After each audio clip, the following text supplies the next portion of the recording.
सोहबते सालेह तेरा सालेह कुनात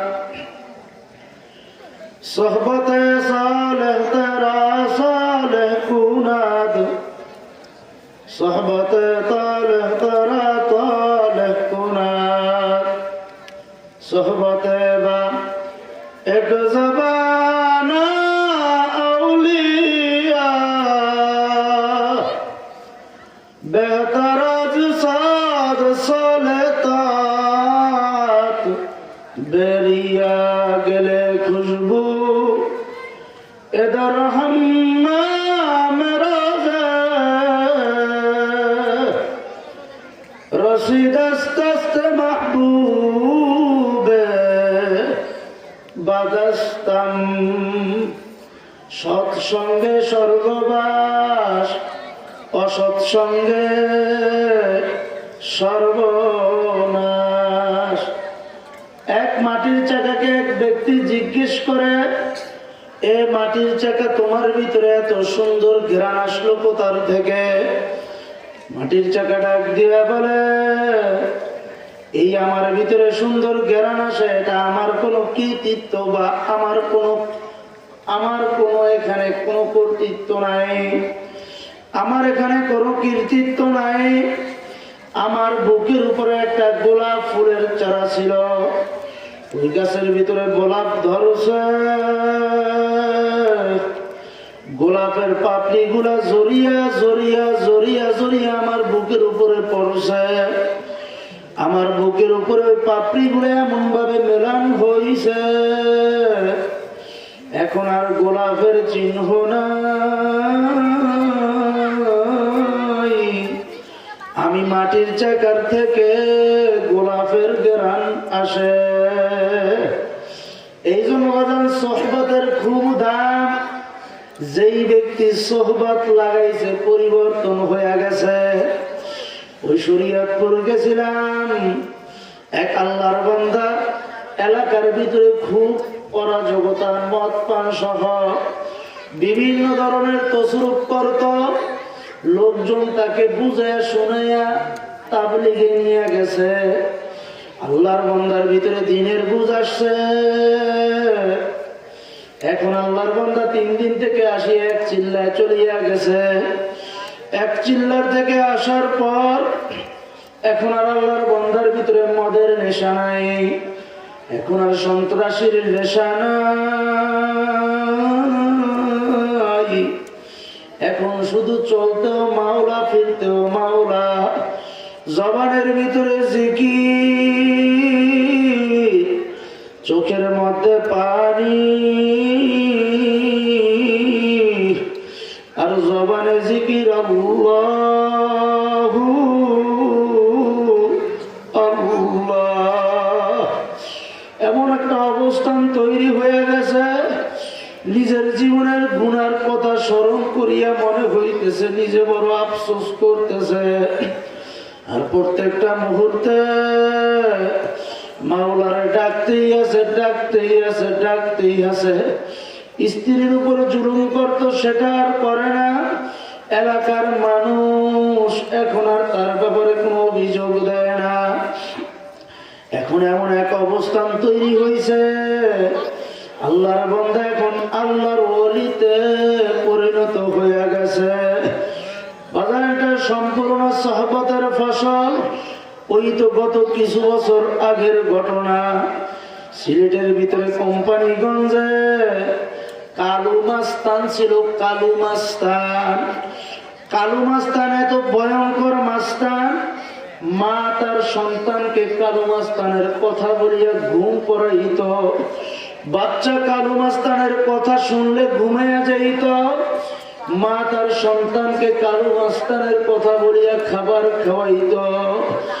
এলাকার মানুষ তার এমন ভাবে সে সন্ত্রাসী কার্যক্রম চালাইত। এলাকার মানুষ তার নির্যাতনে অতিষ্ঠ হয়ে পড়ছে। ঘুম ঘুম রাহাজানি এমন কোন জুলুম নাই যা ওই কালু মাস্তান ওই এলাকার ভিতরে করে নাই। চরমনার কিছু আল্লাহর বান্দারা আল্লাহর বান্দাকে দরিয়া বুঝে শুনে বলতেছে, ভাই চলো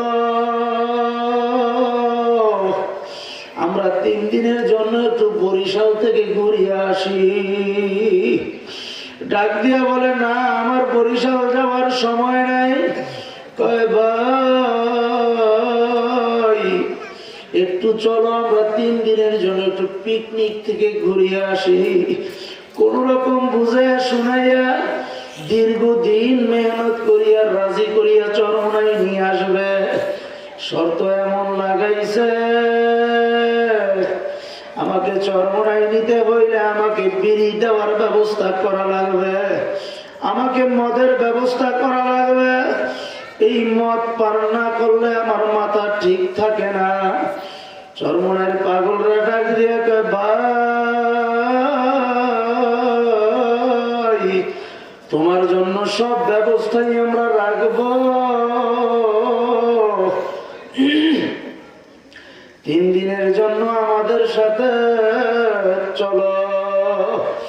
চরমনের পাগলেরা ধরিয়া আল্লাহর বান্দারা আল্লাহর উপর তাওয়াক্কুল করিয়া নিয়ে আসছে।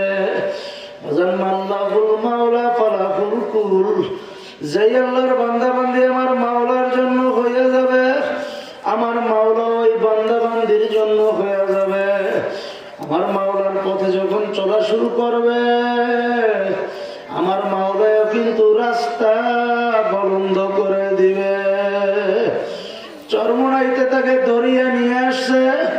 পীর সাহেব হুজুরের সাথে সাক্ষাৎ করছে না, মীর সাহেব হুজুরের সাথে সাক্ষাৎ করাইছে। পীর সাহেব হুজুরকে আমার জীবনে আমি এত ভয়ঙ্কর লোক আর জীবনে কখনো দেখি নাই। এত মারাত্মক লোক, মোষ এত মোটা মোটা ঘুরাইয়া নাকের উপর কানের উপর দিয়া ঘুরাইয়া দিছে। লোকটা দেখতে কালো, দেখলে মনে হয় খুব ভয়ঙ্কর হিংস্র জন্তু জানোয়ারের মতো। 3 দিন 3.5 দিন চরমনাইয়ের ময়দানে আশিকিন জাকিরিনদের সাথে পড়িয়াছিল। আমার মাওলা এমন বুঝ দিছে, এখন আর সন্ত্রাসীর কোনো চিন্তা নাই,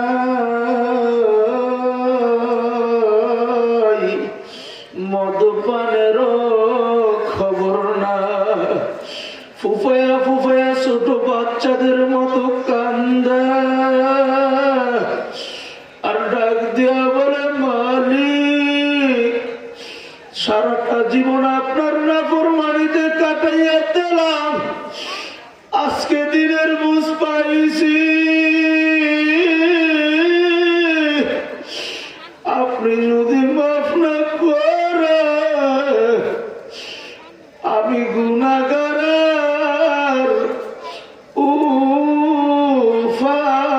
উপায় নাই।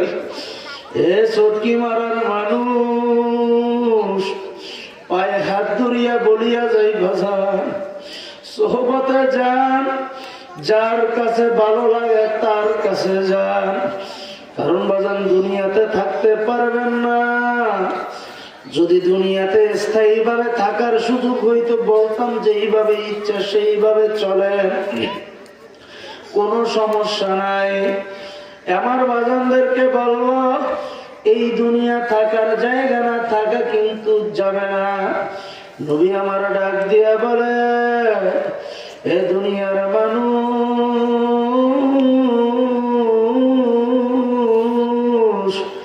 দুনিয়াতে যা, ওইটাকে আসল বাড়িতে পরিণত করিস না। মনে রাখিস দুনিয়া তোর জরুরত সারার জায়গা, আর দুনিয়া মাজরাতুল আখিরা, আর দুনিয়া মাজরাতুল আখিরা। এই দুনিয়া হইছে আখিরাতের ফসল কামাইয়ের জায়গা। এখান থেকে আখিরাতের ফসল কামাই করা লাগবে, এখান থেকে আখিরাতের জরুরত সারিয়া যাওয়া লাগবে। বাজান দেখবেন অনেক ভদ্রলোক, অনেক টাকার মালিক, বেডরুমের চাইতে বাথরুমকে অনেক মজবুত সুন্দর ভাবে টাইলস দিয়া দামি পাথর দিয়া বানায়। কথা বলেন ঠিক না ঠিক? কিন্তু পৃথিবীর ইতিহাসে দেখবেন না কোন মানুষ কোন ভদ্রলোক বেডরুম রাখিয়া পায়খানার ভিতরে বাথরুমের ভিতরে রাত্রি যাপন করছে এমন কিন্তু ঘটনা নাই। বাথরুমটাকে কেন সুন্দরভাবে বানায় একটা রুচির বিষয় আছে। আর বাথরুমটা হয়েছে জরুরত ছাড়ার জায়গা, জরুরত ছাড়ার জন্য সুন্দরভাবে বানাইছে। ঠিক তদ্রূপ এই দুনিয়াটাও হইল জরুরত ছাড়ার জায়গা। এখানের ভিতরে দুনিয়ার মহাব্বতের ভিতরে পড়িয়া, ক্ষমতার ভিতরে পড়িয়া, টাকা পয়সা ছেড়ে সন্তানের পিছে পড়িয়া আখিরাত যেন ছুটিয়া না যায়। এ কবরের যাত্রীরা, এখান থেকে যদি আখিরাতের কামাই খোদা না খাস্তা না করিয়া যাও বাজানরা,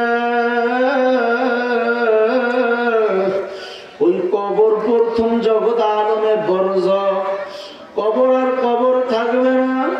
নবী আমার ডাক দিয়ে বলতেছেন আল কবরু রাউযাতুম মিন রিয়াজিল জান্নাহ আও হুফরাতুম মিন হুফারিন নার।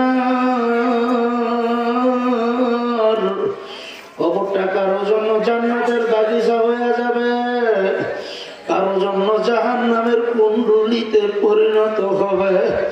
বাজান দুনিয়াতে কেউ থাকতে পারে নাই, তুমিও পারবো না, আমিও পারবো না। তবে কি নিয়ে রওনা হয়েছি একটু হিসাব মিলে নিকাশ মিলে রওনা হও, খুব সাবধান। তারপরে দুনিয়ার থেকে রওনা হও। বাজান আমি শুরুতে যে আয়াত তিলাওয়াত করছি ওই আয়াতের ভিতরে আমার মাওলায় ডাক দিয়া বলতেছেন ইয়া আইয়ুহাল্লাযীনা আমানুত্তাকুল্লাহ হাক্কা তুকাতিহি ওয়া লা তামুতুন্না ইল্লা ওয়া আনতুম মুসলিমুন। এ কবরের যাত্রীরা, যারা কবরে যাইবা, যারা আমার মাওলার উপরে ঈমান আনছো, যারা কবরকে বিশ্বাস করছো, আমার মাওলাকে বিশ্বাস করছো, খবরদার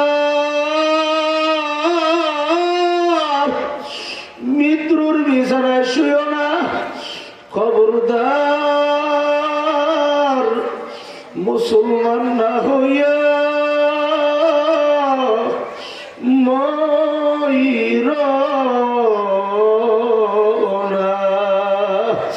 ওয়ালা তামুতুন্না ইল্লা ওয়া আনতুম মুসলিমুন। এই আমার মাওলা বলতেছে খবরদার মুসলমান না হয়ে মরিস না। পীর হওয়ার কোনো শর্ত নাই, বড় টাকা পয়সার মালিক হওয়ার কোনো শর্ত নাই, অনেক ধরনের সম্পত্তির মালিক হবেন এমন কোনো শর্ত নাই, বড় আলেম, বড় মুফতি, বড় মুহাদ্দিস, বড় বক্তা, বড় বলনেওয়ালা এমন কোনো শর্ত নাই। সবার জন্য এক শর্ত, পীরের জন্য, মুফতির জন্য, মুহাদ্দিসের জন্য, কৃষক, কামার, কুমার, জেলে, তাঁতি, সর্বশ্রেণীর মুসলমান মুমিনের জন্য শর্ত খবরদার মরিস না।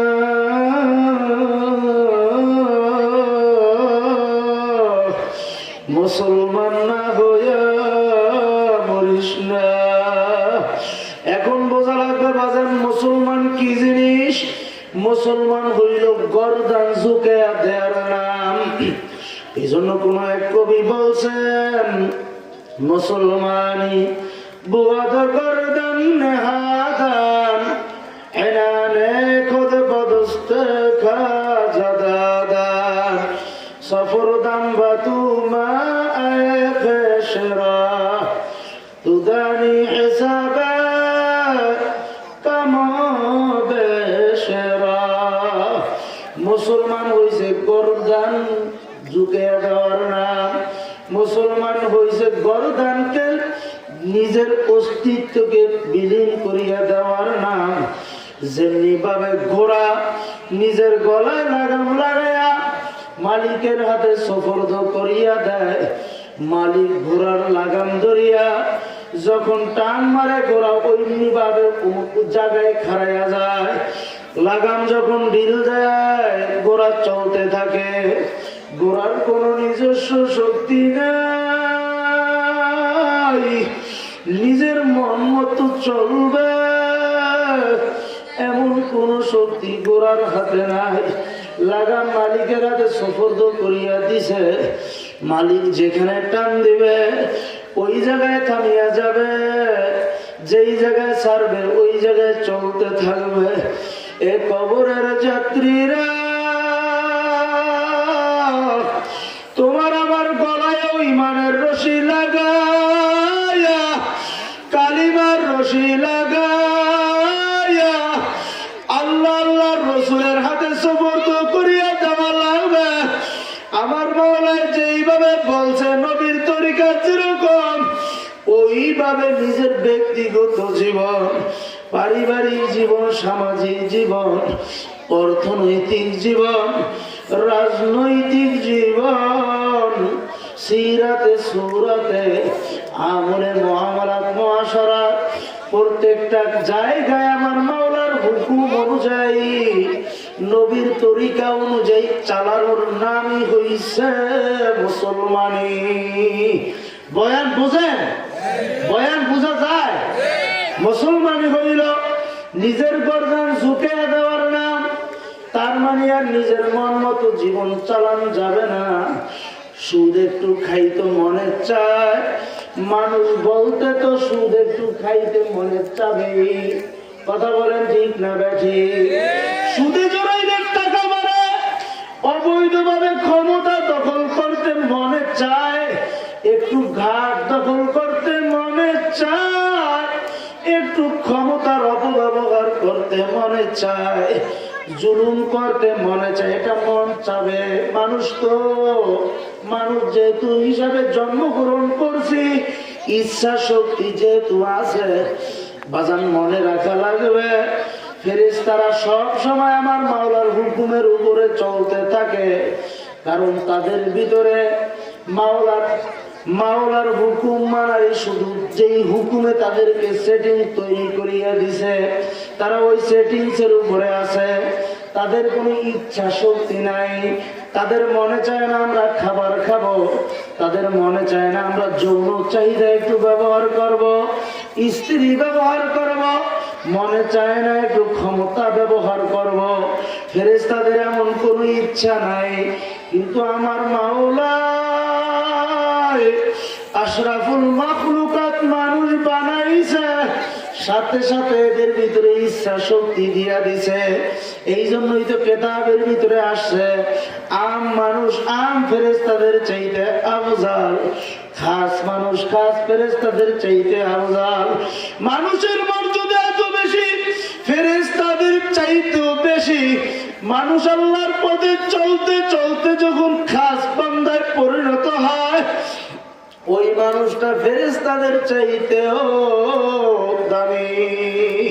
বাজান এই জন্য মানুষের ভিতরে ইচ্ছা শক্তি আছে, গাছ দখল করার ইচ্ছা আছে, ক্ষমতা দখল করার ইচ্ছা আছে, অন্যের উপর জুলুম করার ইচ্ছা আছে। মনে চায় একটু জুলুম করি, কিন্তু খবরদার মনে রাখা লাগবে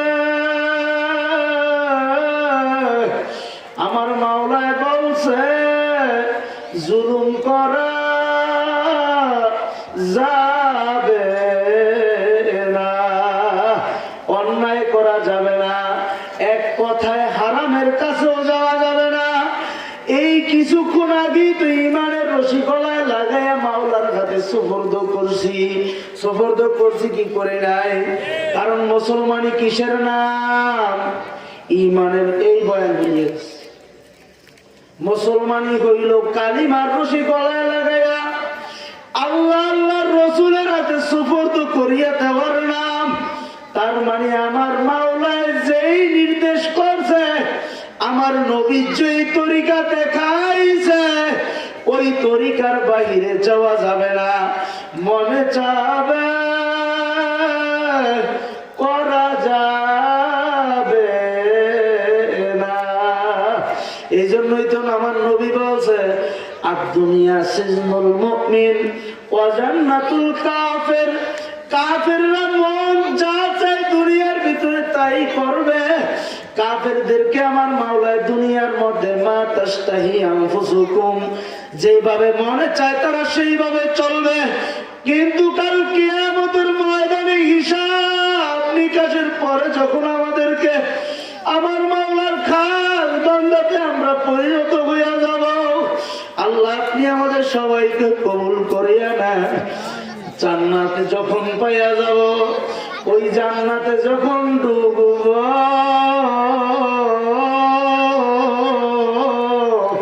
আমার মাওলা তখন ডাক দিয়া বলবেন মা তাশতাহি আনফুসুকুম, তোমার মনে যা চায় তাই করো। আজকের এই দিনে কোনো বাধ্যবাধকতা নাই। যা মন চাইবে খাওয়ার জন্য খাইতে থাকবা, যা পান করতে মনে চাইবে পান করবা, যা ভোগ করতে মন চাইবে ভোগ করবা। তবে স্মরণ রাখা লাগবে দুনিয়াতে নিজেকে সংযত রাখা লাগবে। বড় কিছু পাইতে হইলে ত্যাগ করা লাগে কি লাগে না? বড় ব্যবসায়ী হইবেন আর সারাদিন সারা রাত ঘুমাইবে, কোনদিন সম্ভব? বড় ব্যবসায়ী হইতে হইলে আপনাকে পরিশ্রম করা লাগবে।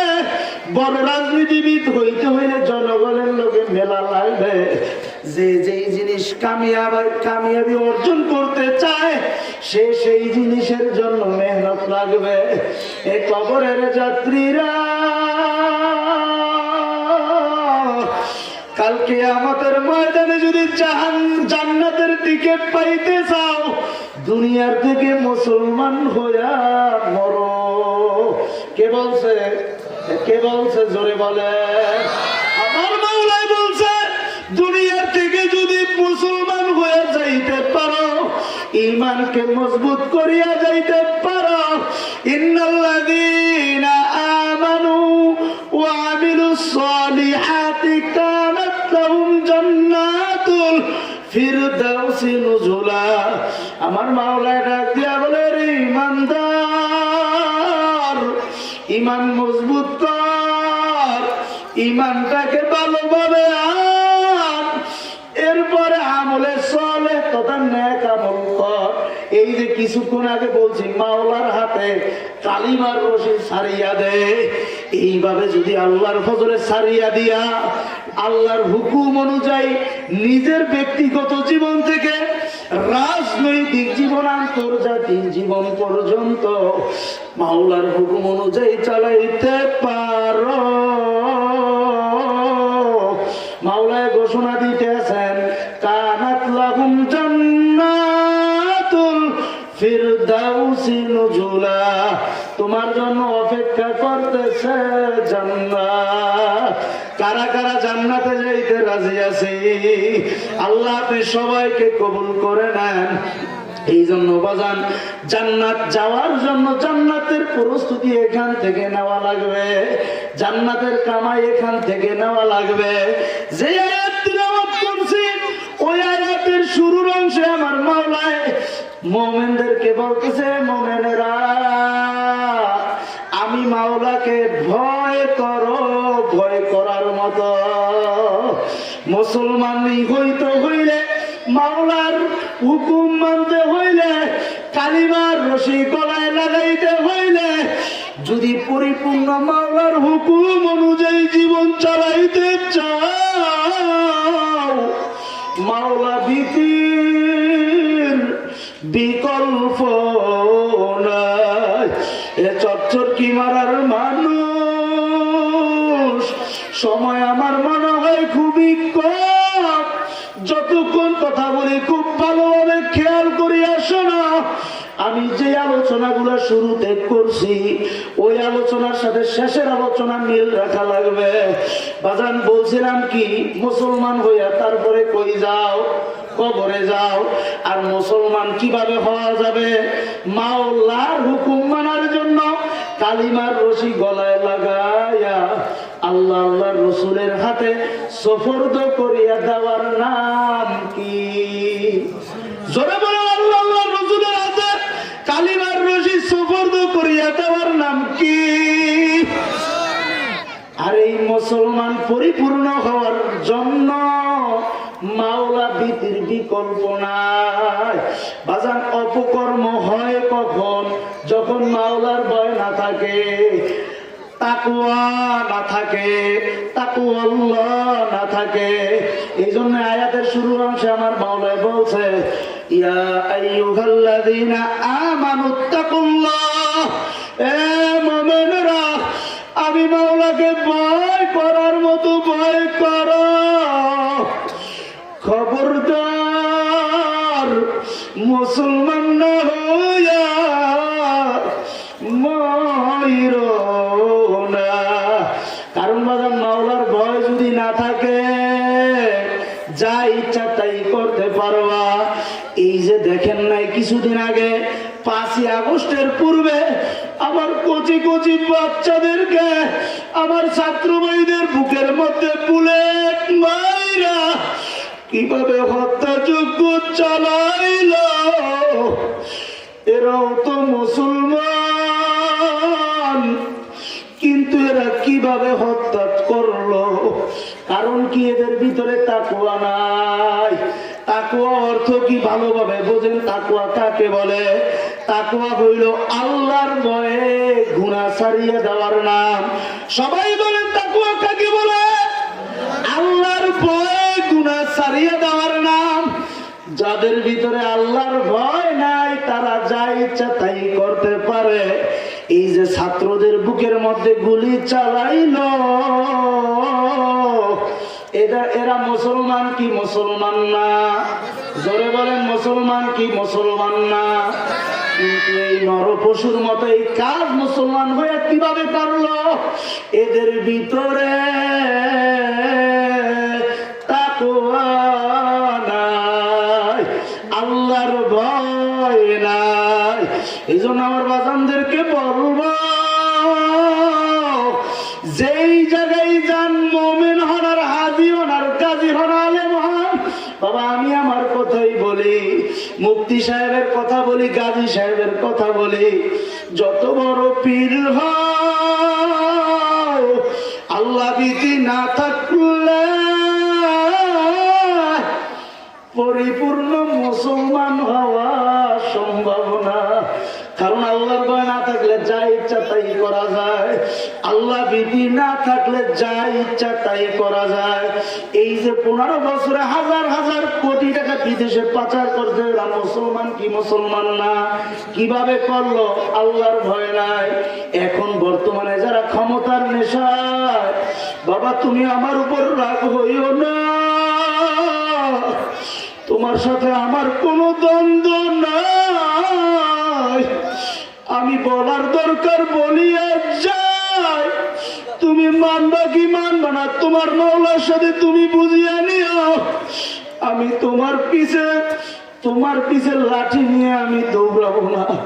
আমার বলার ব্যাপার আমি বলিয়া যাই, বাবা তুমি মানবা কি মানবা না তুমি বুঝবা, তোমার মাওলা বুঝবে। এই যে যারা এখন বর্তমানে ঘাট দখল, ওইটা দখল, সেইটা দখলে ব্যস্ত, এরাও মুসলমান কি মুসলমান না? বাজান মুসলমান হওয়ার পরও কেন এই অন্যায় করতে যায়? তাকওয়া নাই। বাজান তাকওয়া যার ভিতরে যেই জায়গায় না থাকবে, ওই জায়গার ভিতরে গলদ হয়ে যাবে। স্বাধীনতার পর থেকে এই পর্যন্ত বাংলাদেশের ভিতরে যত শাসক আসছে, রাষ্ট্রপ্রধান যারা ছিল, সবাই মুসলমান ছিল কি ছিল না? দুর্নীতির দিক থেকে এরা কম করছে কি বেশি করছে? জোরে বলেন, কম না বেশি? অথচ এরা কিন্তু মুসলমানের পরও বেশি দুর্নীতি করছে। কারণ কি? খোদা ভীতি নাই। অথচ তাকাইয়া দেখ